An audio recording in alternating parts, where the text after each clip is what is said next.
Hi, everyone. It's Brad Weber, host of the 2023 INFORMS annual meeting, and I have the pleasure of sitting down with this year's opening plenary, the I4's distinguished lecturer, Daniel Kuhn. Daniel Kuhn is a professor of operations research in the College of Management of Technology at EPFL, where he holds the chair of risk analytics and optimization. Prior to joining EPFL, he held roles at the Imperial College London and Stanford University. Dan's a longtime member of INFORMS, so active. He is an INFORMS Fellow as well as a recipient of the INFORMS Frederick W. Lanchester Prize. His research interests are primarily focused on the applications of stochastic, robust, and distributionally robust optimization in energy systems, machine learning, business analytics, and finance. Hi, Brad. It's my pleasure to be here with you.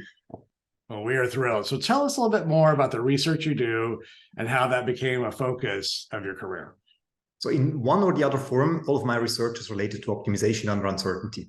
I was first exposed to this field during my PhD. And at that time, I worked on stochastic optimization.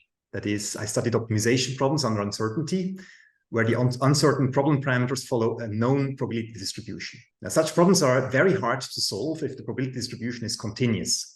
I thus tried to approximate the continuous distribution with a discrete distribution, such that the stochastic program with the discrete distribution, which is easy to solve, provides a bound on the stochastic program with the continuous distribution, which cannot be solved. I also worked on applications of stochastic optimization in the energy industry. As a junior faculty, I began to learn about robust optimization. Robust optimization started a bit as a rebellion against the established principles of stochastic programming. In robust optimization, it's assumed that the distribution of the uncertain parameters is completely unknown, except that it must live on some uncertainty set. Decisions are taken in view of the worst-case realization of the uncertain parameters in the uncertainty set. Now, this radical point of view often leads to highly tractable optimization problems that can be solved extremely quickly. In addition, it has been observed that decisions that are optimal in the worst case often perform very well if the worst case does not materialize. So my current research mainly focuses now on distributional robust optimization, which bridges stochastic optimization and robust optimization. As in stochastic optimization,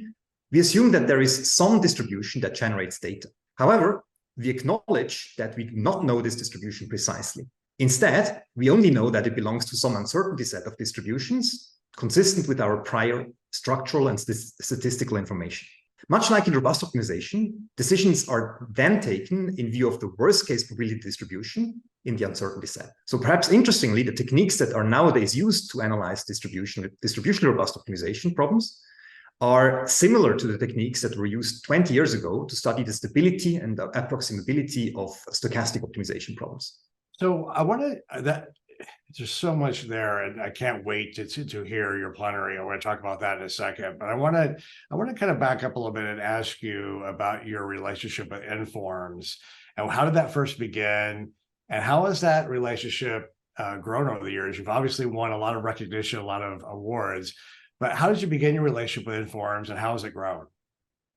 So actually, I gave my very first conference presentation at the Euro-INFORMS Joint International Meeting in Istanbul in 2003. And this was an amazing conference with an impressive lineup of keynote speakers and a stimulating conference program at an absolutely stunning location. I felt fortunate that several professors I knew by reputation listened to my talk and showed interest in my research. This was a highly valuable and rewarding experience for me as a PhD student.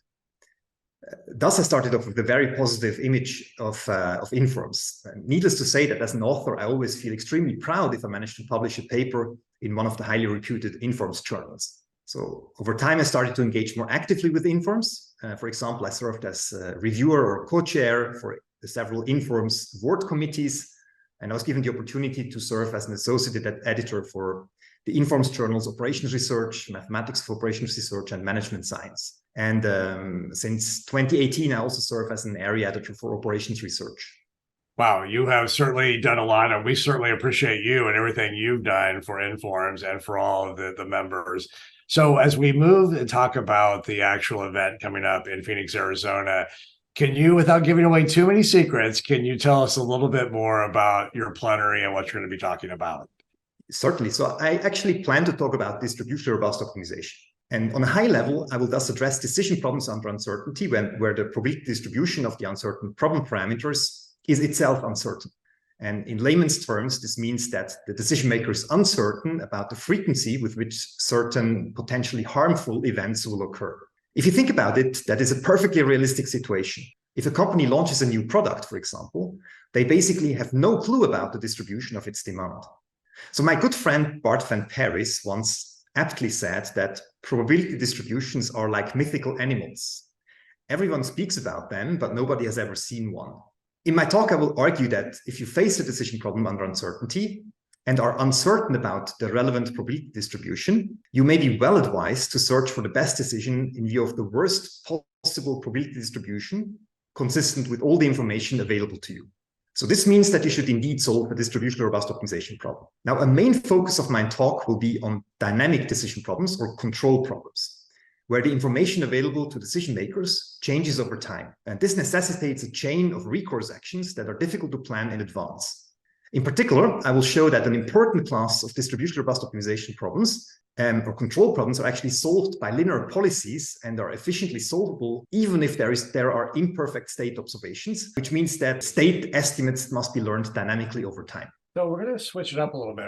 We're going to talk a little more personal now, a little more. So tell us a little bit more about when you're not doing all this amazing work. What's some of the other interests or hobbies that you enjoy to use your brain in different ways? Actually, I very much like nature, and I try to spend most of my spare time outdoors. So Switzerland is blessed with beautiful lakes, mountains, and glaciers, which I like to explore mostly by foot or on skis. And maybe not surprisingly, promising new research ideas often strike me when I'm on a hike and completely disconnected from day-to-day business. I couldn't agree with you more. I think I do all my greatest thinking when I'm out listening to birds, looking at animals, and walking in the woods. I've been to Switzerland. You certainly do have some amazing places to go. So I appreciate what you're saying. So tell us, I want to ask you, what is your favorite OR application and why?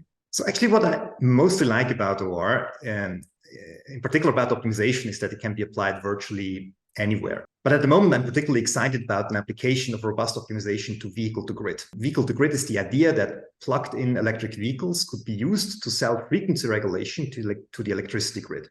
This means that electric vehicles could be used to absorb mismatches between electricity demand and supply with their batteries. So my former PhD student, Dirk Lauinger, showed that the decision problem of a vehicle owner who wants to maximize profit from offering frequency regulation, that this constitutes a non-convex robust optimization model that involves infinite dimensional functional uncertainties. Now, in general, such problems are severely intractable. However, Dirk managed to show that this particular model can be reformulated without any approximations as a tractable linear program and can therefore be solved highly efficiently. He also made an unexpected discovery. The striking property of this robust model is that it is much easier to solve than the corresponding deterministic model, which would unrealistically assume a precise knowledge of future frequency deviations. To my knowledge, Dirk has thus discovered the first practically interesting class of optimization problems that actually become dramatically easier through robustification. Dirk also distilled several insights from his model. For example, he showed that in the EU, current penalties for non-compliance with market rules are not high enough to incentivize the providers of frequency regulation to respect these rules. Put more bluntly, Dirk showed that crime pays. This may actually jeopardize the safety of electricity supply. That's profound and very interesting. And thank you so much for sharing that. I know that our audience is going to love hearing that.